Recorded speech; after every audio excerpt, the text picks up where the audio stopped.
Merhaba arkadaşlar, kanalıma hoş geldiniz. Bugün size yaklaşık bir aydır kullandığım Simply Piano uygulamasından bahsedeceğim. Eğer klavye ya da piyano çalmayı düşünüyorsanız ya da evinizde varsa ve bir türlü başlayamıyorsanız bu uygulamanın işinize gerçekten çok yarayacağını düşünüyorum. Benim bu klavyem yaklaşık bir 6 yıldır var. Ama ben hiçbir şey çalmayı bilmiyordum. Sadece bir parça çalabiliyordum, Cesur Yürek. Onun dışında hiçbir şey bilmiyordum. Yaklaşık bir aydır bu uygulamayı kullanıyorum ve kendimde gerçekten bir ilerleme görüyorum. O yüzden sizinle bunu paylaşmak istedim. Eğer evinizde klavyeniz varsa ya da piyanonuz varsa bu uygulamayı direkt indirebilirsiniz. Hemen arayüzüne bakalım. Uygulamayı ilk indirdiğiniz zaman size zaten soruyor. Evinizde klavyeniz ya da piyanonuz var mı diye. Eğer evinizde klavyeniz ya da piyanonuz yoksa o zaman ekranda bir klavye çıkıyor ve oradan tuş takımını kontrol edebiliyorsunuz. Ama bu ne kadar eğlenceli bilemiyorum. Sonunda vardı. Örneğin Stay in Touch kısmına girelim. Mesela The G Note. The G Note. Burada size gösteriyor.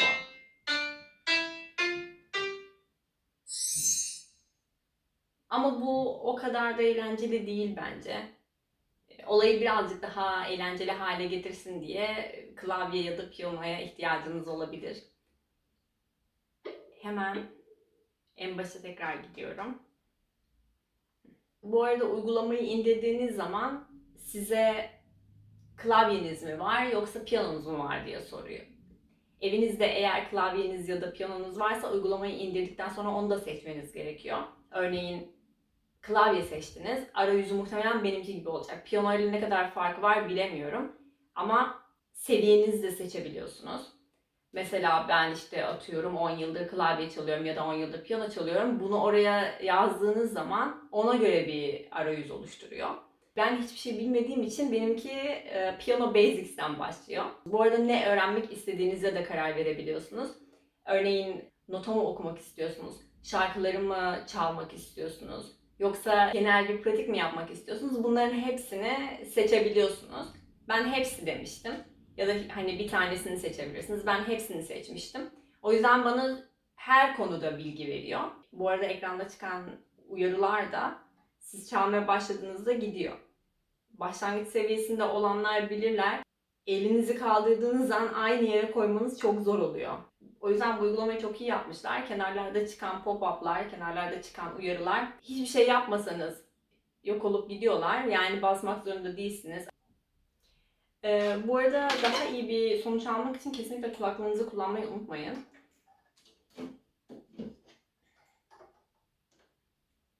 Ben şu an burada olduğu için bunu kullanacağım. Bu uygulamanın benim en çok sevdiğim özelliğine geçiyoruz şimdi.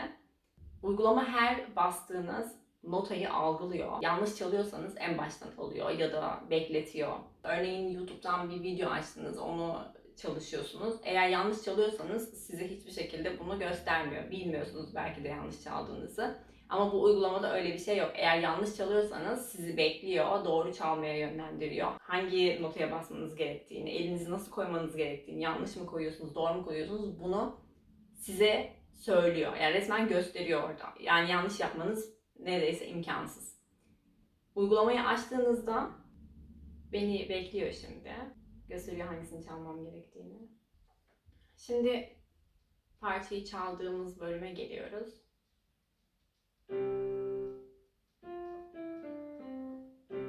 Mesela kaçırdım. Başa alıyor. Şimdi bir daha kaçıracağım.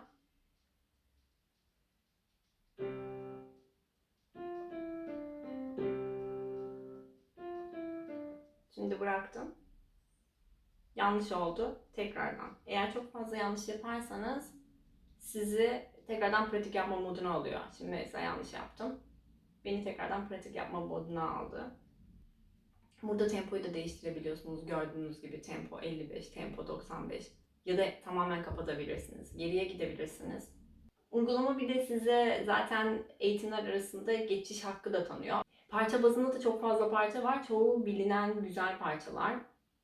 O yüzden çok eğlenceli bir şekilde öğreniyorsunuz. Mesela Don't Worry Be Happy. O mesela Bruno Mars'ın Uptown Funk bile varmış. Ben onu görmemişim. Ona çalışırım ben. Bu arada mesela 5 dakika workout var. Sheet müzik var. Buradan hemen böyle işte yeni şeyler. Ben telefondan baktığım için biraz daha zor oluyor ama bu uygulama iPad'de de var, tablette de var, Android telefonlarda da var. Bunu yazıcıdan çıkartabiliyorsunuz. Direkt yazıcıdan çıkartıp önünüze kağıt olarak da alabilirsiniz. Bu arada uygulamayı evinizdeki başka kişilerle de kullanabilirsiniz. Buradan Add Profile deyip 5 kişiye kadar hesap ekleyebilirsiniz. Ayrıca bu arada burada Community New Posts var. Facebook sayfaları var. Facebook sayfalarında herkes çaldığı bir parçayı video olarak çekip yayınlıyor. Ayrıca ara sıra da ödül de veriyorlar. Eğitimlere girip baktığınız zaman size notaları öğretiyor, nasıl kullanmanız gerektiğini öğretiyor. Yine söylediğim gibi yanlış basarsanız eğer onun yanlış olduğunu, tekrar pratik yapmanız gerektiğini söylüyor ve sizi pratik yapmaya yönlendiriyor. Ara ara da hatırlatmalar çıkıyor. Elinizi nasıl koymanız gerektiği, hangisinin doğru nota olduğu. Ben muhtemelen hala yanlış yapıyorum birçok şeyi. Ne kadar hatırlatma olsa bile. Ama çok hızlı bir şekilde geliştiriyorsunuz. Yani ben normalde çok çabuk sıkılan bir insanım her şeyde. Ama bu uygulama beni bayağı klavyeye bağladı. Zaten benim klavyem çok da küçük, ikinci el almıştım eBay'den. Siz de böyle bir şey alabilirsiniz. Ben internette gördüm. Birisinin sadece şu tuş takımı var.